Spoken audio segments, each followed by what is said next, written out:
So far, this Brimnes bed frame from IKEA is the most stable one I've reviewed to this date. As you can see, when I was testing out the overall stability, there was barely any movement from side to side. It's pretty much the same story when I applied a good amount of force back and forth as well, but I must say that not every part of this bed frame is as stable. So in this review, I'll be going through some of the things I noticed about this bed frame so you can see for yourself if you wouldn't mind some of the quality issues that I'll mention. The size of the bed that you see in this review is a full, but right now, and this depends on where you live, you can get it in a king or a queen. IKEA also has a pretty neutral color selection, as you can get it in a gray, black, or in this white.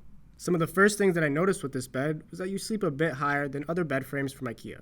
The thickness of your mattress does play a factor, but even when I installed the support rails on the lower level, I still found that when I was getting out of bed, it felt pretty natural.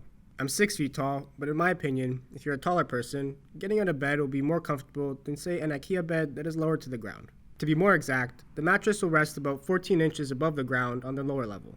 If you're willing to spend more money, you can also get the option of adding a headboard that comes with extra storage features. A headboard would be nice, but for me it's not a big deal as I can put my pillow against the wall to make it more of a comfortable experience, but if you decide on getting one, it will still be a hard material as it's made out of fiberboard. So the first thing that I noticed about this bed frame that I wish was a bit more stable or secure is a slatted bed base. By this, I mean that each end of the bed base doesn't hook on tightly as say other beds I reviewed from IKEA. Don't get me wrong, the bed base is still held in place, but at least in this size, the ends of the bed base basically just sit on the frame. Again, depending on where you live, IKEA gives you the option of buying a different bed base, but I don't know if it's more stable, as obviously, I didn't test that option out yet. Another minor issue that some people may not like about this bed frame is related to the drawers.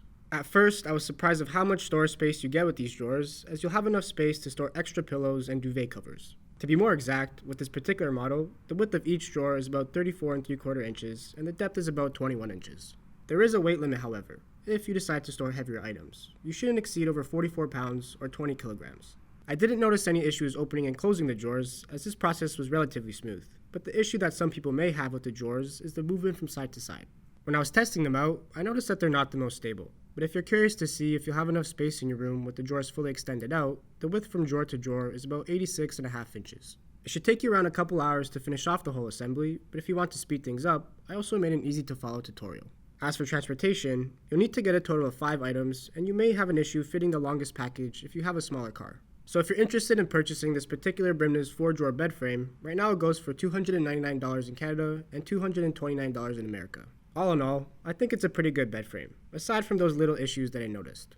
Smash that like button if you enjoyed the video, and screw that subscribe button if you want to see more furniture review videos.